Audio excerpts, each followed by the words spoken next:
vous avez un point commun tous les deux dans vos variations autour du conte. C'est que, Nathalie, vous le disiez tout à l'heure, à la fin, avant qu'elle fasse un choix de vie autre, elle s'est réconciliée avec la belle-mère, avec ses demi-sœurs qui sont devenues plutôt agréables. Vous avez une tendresse pour vos personnages. Michael, lui, je ne sais pas si le mot de compassion est le bon, mais le mot de tendresse, à mon avis, oui. Vous avez mis énormément de tendresse dans vos personnages, je trouve. C'est difficile d'écrire quand on n'a pas un peu de tendresse pour son personnage, mais je dois dire que j'aurais eu du mal à ne pas en avoir quand même, parce qu'elle est valeureuse, cette Cendrillon. Elle passe par des épreuves qui évidemment sont difficiles, puisque par définition il y a une initiation avec... elle est testée à chaque moment, et elle résiste, et elle passe avec brio, je dirais, toutes ces épreuves, et elle encourt de grands risques, et malgré tout, elle persiste et elle signe. Donc finalement, elle est animée par une force et une vitalité qui ne m'inspire que de la tendresse, et je veux dire, toutes les ruses en plus auxquelles elle se prête, dont elle a l'initiative, parce qu'elle apprend vite, finalement, sont très attendrissantes. Quand elle est devant son miroir à s'habiller comme un homme et qu'on voit tout le détail de ce que ça implique, c'est très mignon finalement. Oui, mais il y a quand même une bonté d'âme de votre part de rendre la marâtre, la belle-mère marâtre et les deux horribles demi-sœurs plutôt agréables. Parce qu'en fait, j'ai choisi ce trio familial contre le prince. J'avais envie d'aller contre la donne habituelle, et là, on renonce au prince, mais en échange, on gagne la famille. Et ça me plaisait que finalement, tout le monde se réconcilie autour d'elle, et que tout le monde oublie le prince, finalement. I'm a little nervous about the whole idea of a likable character. Most of the great figures in literature are not likable at all. Emma Bovary, Raskolnikov, Captain Ahab. I teach writing, and sometimes a student will say, I just didn't like this character, and I kind of put on my professor glasses and say, what I believe you mean is that the writer has not managed to show you what it's like to be this person.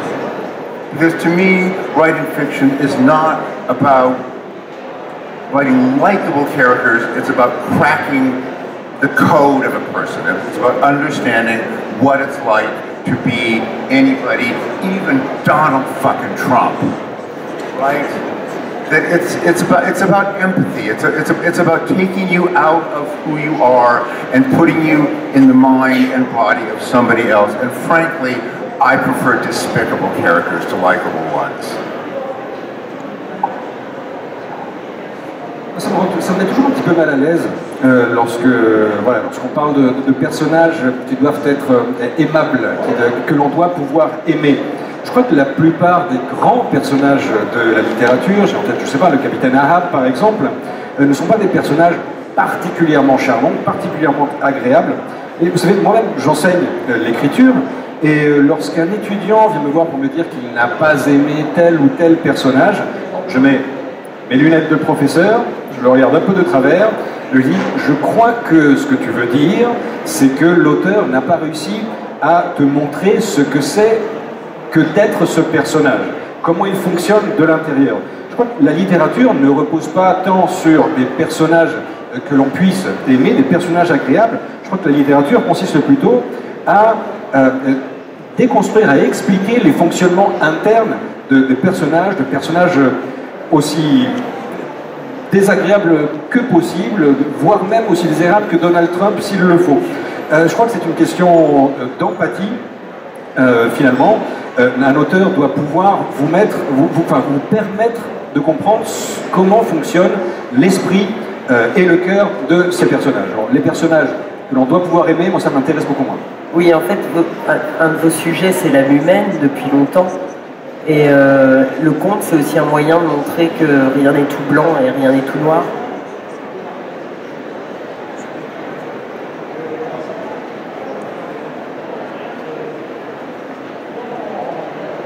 Moi, j'ai juste à dire que autant le roman permet ce genre d'exploration, et ces révélations d'ambiguïté, cette façon de travailler la complexité de chacun et de l'âme humaine, autant le conte, on est un peu à l'étroit quand même, il faut choisir assez vite des grandes lignes et des dominantes, ce qui fait que on n'a pas la même liberté, on n'a pas le même temps, on n'a pas le même volume pour aller aussi dans le détail que le roman le permet.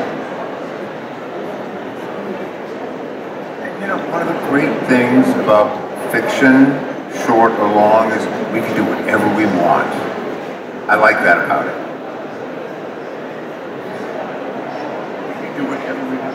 Je crois que c'est aussi un des grands intérêts de la fiction, que ce soit d'histoire courte ou de roman, c'est que justement on a ce choix, on peut faire l'un ou l'autre. Puisqu'on parle justement de ce que ça vous impose de travailler sur le code, moi j'ai l'impression, sur les codes du conte, j'ai l'impression que ça vous a beaucoup amusé l'un et l'autre de glisser dans des codes, dans un style d'écriture, dans une composition qui est bien particulière au conte. Et pour vous, c'était un défi, une expérience stylistique, littéraire. Vu le résultat, un bonheur. Vous me parlez un peu de ça, justement, de presque une, je ne vais pas dire une écriture sous contrainte, mais quand même avec contrainte. Moi, j'ai beaucoup aimé justement l'étroitesse du volume et de la place, et surtout la vitesse que ça implique, parce qu'un conte, c'est peu de lignes finalement, donc il faut aller assez vite. Et il y a un jeu avec l'ellipse qui est très très virtuose. Il faut en 2-3 phrases passer d'un événement à l'autre, d'un état d'esprit à un autre. Donc finalement, il y a une grande célérité de la forme. Et puis ce qui m'a plu aussi chez Perrault, c'est qu'il était très très admirateur de La Fontaine. Il était très admirateur de la poésie de La Fontaine et du vers, et que souvent il glissait du vers dans ses contes. Il y a même des contes qui ont été écrits en vers, mais en l'occurrence Cendrillon n'était pas écrit en vers. Mais moi je me suis amusée de temps en temps à glisser de la prosodie, à glisser du rythme et à glisser de la poésie à l'intérieur de la prose, et ça c'était assez jubilatoire.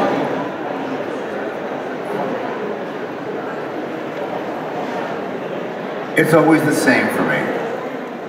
It's fun when I start out, because I think this is going to be enormous. This is going to be a work of such scope and depth as to make it unnecessary to read any other book ever again. And I end feeling differently, because it's just this book.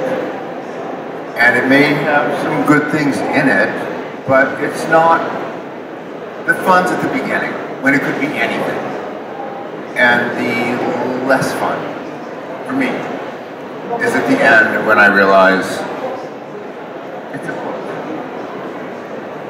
It's not a cathedral made of fire. It's not a holy ball of light descending slowly onto the earth. It's a book, and the fun starts when I start the next book.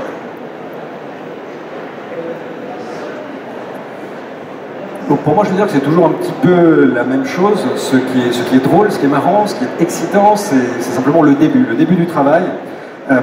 Lorsque l'on peut encore se dire que ce livre-là va être absolument énorme, qu'il va être profond, qu'il va être vaste, ce sera le livre, ce livre sera le seul qu'un lecteur ait jamais besoin de lire, ce sera le livre qui mettra fin à la littérature.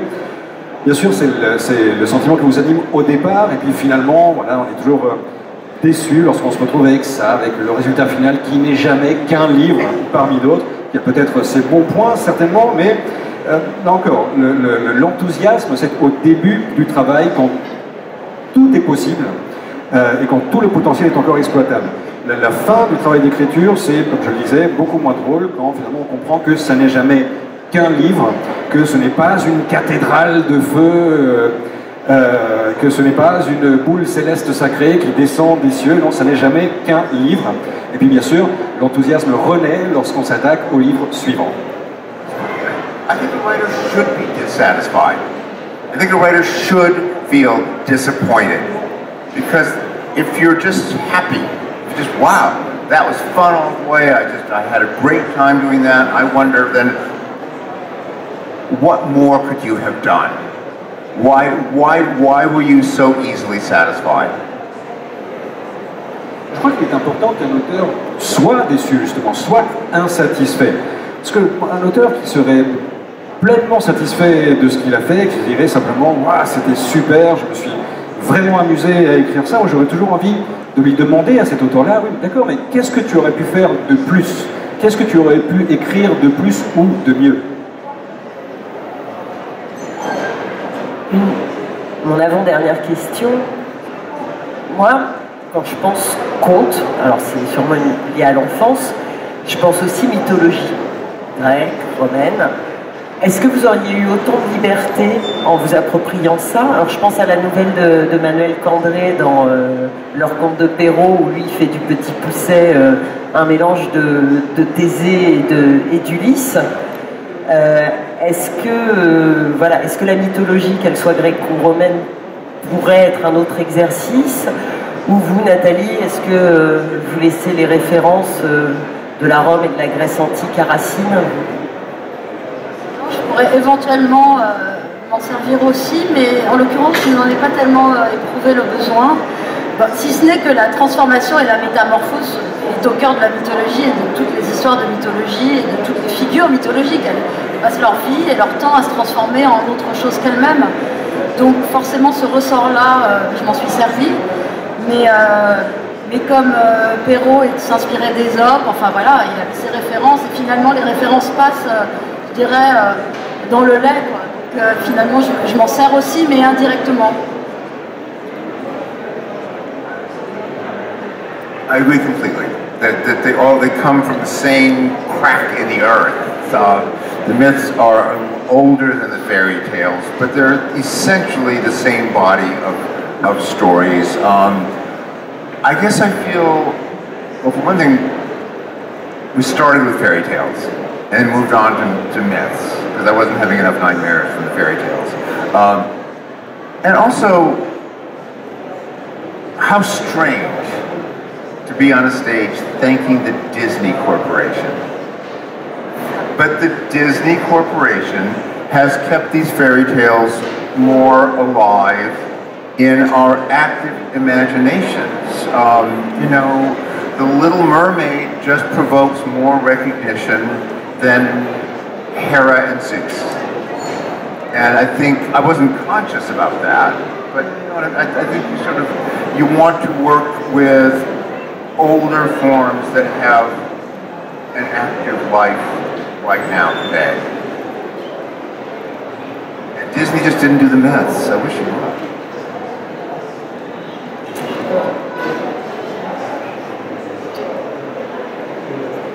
Oui, tout à fait. Je crois que les contes et les figures mythologiques, finalement, ont la même origine.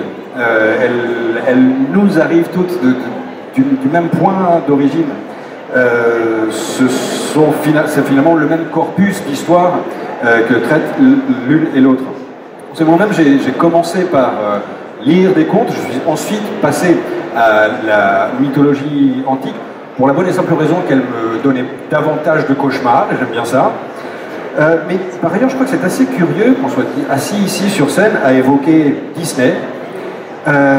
Disney qui finalement a fait en sorte que ces figures des contes soient encore vivaces dans notre imagination collective. C'est aussi à Disney que nous le devons si la petite sirène est aujourd'hui plus présente dans l'imaginaire que Persée, par exemple, qu'elle aiguillonne encore l'imagination. Donc nous le devons à Disney, il faut presque en être reconnaissant, mais c'est un peu curieux. Let's do a book of myths. You want to do a book of myths? J'ajouterais juste qu'à la différence de la mythologie, les contes, et notamment ceux du XVIIe, sont plus bourgeois. C'est-à-dire qu'ils permettent plus d'identification avec ce que nous sommes, dans la mesure où il est question de famille, de maison, de liens de parenté, et voilà. Et en fait, la mythologie, c'est plus les forêts, la nature. Il y a moins de cadres comme ça d'identification. Et donc, pour nous, les enfants qui découvrons Les contes, je pense que l'imprégnation est plus forte et c'est plus immédiat pour moi. Yes, yeah, you're right. They're more bourgeois. They're Christian. Nobody in a fairy tale actually eats his own son, as far as I know. The myth. This is part of what I love about. This is why I want us to do collaboration, because they go into. They come from a darker place. The fairy tales are sort of twilight. The myths are from the deep dark. J'ai une toute dernière question pour Michael Cunningham. Votre livre est illustré par Yoko Shimizu, qui est une illustratrice japonaise. Il était aussi, il y avait les illustrations dans la version américaine également. Yes, absolutely. Same illustrations. She is brilliant, amazing. I was looking for an illustrator who would do something that was both beautiful and sort of dark and perverse, not that easy to find. And when I met her and loved her work, and we actually met in person, a little hard to see. She said, because I'd already written the book, she said, what did I have in mind? And I said, I don't have anything in mind. Do what you want. So it will be more of a collaboration than me sort of instructing the illustrator to do this or to do that. And I loved what she did. Oui, tout à fait, ce sont les mêmes illustrations dans la version anglaise. Je cherchais un illustrateur qui puisse faire des illustrations qui sont à la fois très belles, mais qui est aussi ce côté extrêmement sombre, peut-être un peu tordu. Et c'est quelque chose d'assez difficile à trouver finalement.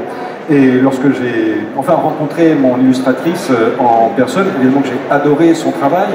Et elle m'a demandé ce que j'avais en tête pour cet ouvrage à venir. Je lui ai répondu que je n'avais absolument rien en tête, qu'elle aurait entièrement carte blanche. Et du coup, ça a été un travail d'échange. Au fur et à mesure, voilà, nous avons échangé sur le contenu des illustrations. C'était une vraie coopération. Parce que l'illustration et le conte, c'est quand même quelque chose qui est allé de pair quasiment depuis le début. Ça renforce la peur, le visuel renforce la peur, renforce le propos.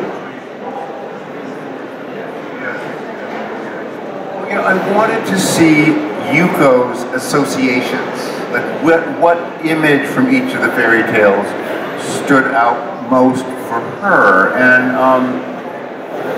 I feel a little uncertain about this, but she's Japanese, and I felt like there were certain cultural differences in which images spoke most powerfully to her. And again, it's like translation. It's just so remarkable to see what another mind, another sensibility brings to the blueprint of the book that you've set down for other people to read as they choose. Oui, tout à fait. J'étais extrêmement curieux, à vrai dire, de voir quelles images et quelles associations, quelles images ressortiraient dans l'esprit de Yuko, mon illustratrice. C'était un petit peu incertain d'ailleurs, j'étais un petit peu incertain là-dessus, parce que Yuko étant japonaise, il y a une différence culturelle assez importante, donc je me demandais bien quelles associations elle pourrait bien faire. Mais finalement, c'est un petit peu comme la traduction que nous évoquions tout à l'heure. C'est assez remarquable et assez frappant de voir ce qu'une autre sensibilité que la sienne propre peut apporter à la base, à la trame que l'on a soi-même constituée. She only had one question. She said, "Is it all right to draw genitalia?" We said yes. Yuko n'a eu qu'une seule question, elle m'a demandé s'il était acceptable qu'elle dessine des génitoires. Je lui ai répondu, bien sûr, absolument. Donc on avait imaginé faire lire quelques lignes en anglais à Michael Cunningham, mais je crois qu'on est pris par le temps et puis je suis pas sûr qu'il ait son livre sur lui. Avant de remercier les présents sur scène, je voudrais remercier les gens de l'ombre, c'est-à-dire les messieurs cachés dans la cahute là-bas, grâce à qui on a le son, la lumière, l'écran. Et puis la directrice artistique de la scène littéraire qui a pensé et composé ces tables rondes, Madame Evelyne Pravidlo, qui a fait un boulot fantastique. avec l'aide de Joseph Hirsch. Messieurs, dames, c'est un bonheur de travailler avec vous. Et donc, la morale de cette histoire, c'est qu'il faut que vous vous précipitiez pour lire « Ils vécurent heureux, eurent beaucoup d'enfants » et puis de Michael Cunningham. Leur conte de Perrault, le texte de Nathalie Azoulay et des 10 autres écrivains, tous les deux chez Belfond. Et bien entendu, le superbe Titus n'aimait pas Bérénice de Nathalie Azoulay chez POL, qui retrace la langue fabuleuse de Racine, le jansénisme et plein d'autres choses, et qui est, je le redis, un livre à lire absolument. Allez lire. Merci infiniment. Thank you all for coming.